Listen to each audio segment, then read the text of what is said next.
back to the TARDIS Blue Couch. It's time for another edition of the Comic Book Issues Pull List. I'm your host, Brian Heinz, the Last Angry Geek, and it's time for the February 2019 Pull List. And we'll begin the pull list like we always do with a comic from the last week of the previous month, January. And it's going to be Mysteries of Love in Space by DC Comics. This was a Valentine's Day special, a one-shot by DC featuring stories set in space, or at least starring alien or space heroes from the DC universe. We've got a story of Granny Goodness breaking a woman who was in love on Apocalypse. Kilowog of the Green Lanterns, who's the last of his kind, goes on a blind date and then teaches a rookie Green Lantern the importance of teamwork. Bizarro teams up with an equally horrible heroine in space in order to save the day and lose hate. That's find love in Bizarro talk. Hawkgirl, Green Lantern, Jessica Cruz, and Starfire team up to return a lost alien behemoth home in time for mating season. The Space Cabbie falls in love with his taxi's AI. Lobo's daughter, Crush, gets a crush on an alien cage fighter. And finally, Lois remembers her courtship with Clark Kent and realizing that deep down Superman was just lonely, being the last of his kind and all. There's also a Golden Age reprint of an Alan Strange story. So is this comic worth it? No, it was $10. Good God. I mean, the art and stories are okay, except for the Kilowog one, which just isn't romantic at all and just kind of depressing. But the cost is insane. $10 is way too much, even for a one-shot. I mean, if it had been $6, maybe. My suggestion, skip it. This is all out-of-continuity stuff. It's not important, and that's much too high a price to pay, even for a one-shot 64-page special. For week 2, we have Robo Tech 17. This was a very light week with comics. I didn't get too much, so we'll take another look at the Robo Tech series. The art in this book is split between Hendrik Petra and Pasquale Quinlano. Apologies for pronunciations. Simon Furman is continuing his alternate universe retelling of the Robo Tech saga. And I should be honest, part of the reason I've been enjoying this book so much is I rewatched the entire first series of Robo Tech about a year before this book launched, so it was all up to date on the characters and the plots when I started reading it. The evil Roy Fokker is exposed while the real Roy escapes the mad scientist who's behind all this alternate reality stuff. Rick Hunter learns that Lynn might also be infected with protoculture like he is, but rather than giving her a second sight like he has, it seems to be affecting her voice and how her music affects people. As I've said before, the art and writing is much improved since Brian Wood and the original artist left.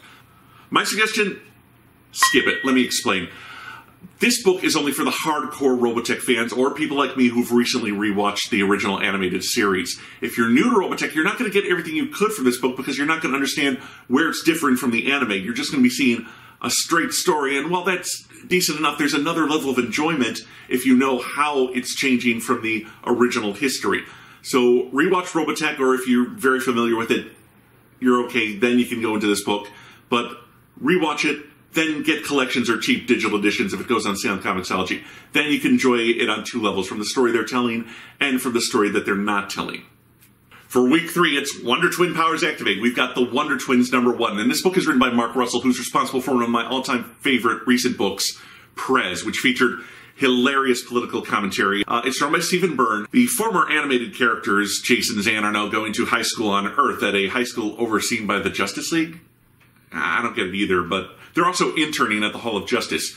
Jace can become any animal she wants, and Zan can become water, which isn't really that impressive except for the hockey team. They want to fit in and be popular, of course, but Zan embarrasses himself, and Batman and Superman have a nice moment where they share some of their high school dork memories with him, and just kind of set up that, yeah, everyone makes a fool of themselves in high school sooner or later. Not me, of course. Still, the two easily defeat Mr. Mxyzptlk, which shows their potential to be superheroes. They had to leave their home planet for some reason. Their father said they needed to go. We don't get that. That'll probably be coming up in future issues. But that's really the kind of one mystery that's set up in this opening issue. Why did they have to leave their home planet? The art is solid in a 1990s Legionnaires Jeff Moy kind of way, but the story... Jason and Zan are kind of dull, and I don't really get why the Justice League is working at a high school.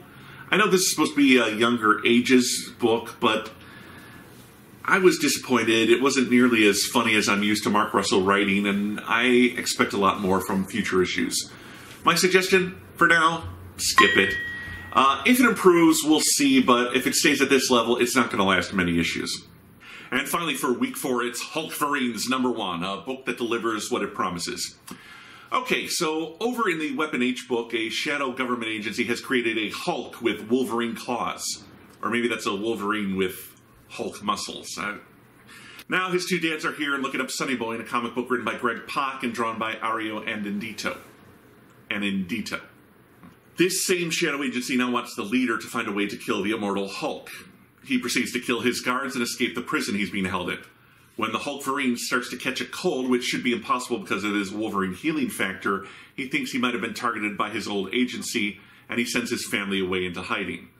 Sure enough, Bruce Banner arrives and uses the Hulk's new gamma leeching powers to try and take the Hulk Vereens, or Weapon H, or whatever we're calling him, his gamma radiation out of him.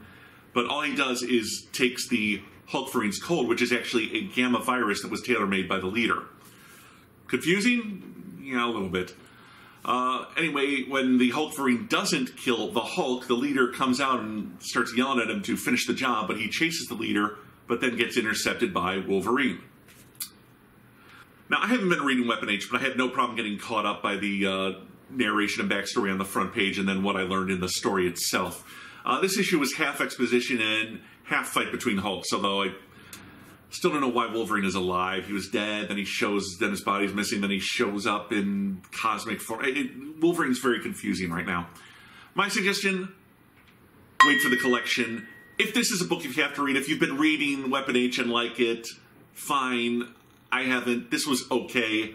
But if you really want to read this, I would wait for the collection and read it all in one go. The first issue was a very fast read. I'm sure issues 2 and 3, this is a 3-issue miniseries, are going to be fast reads too.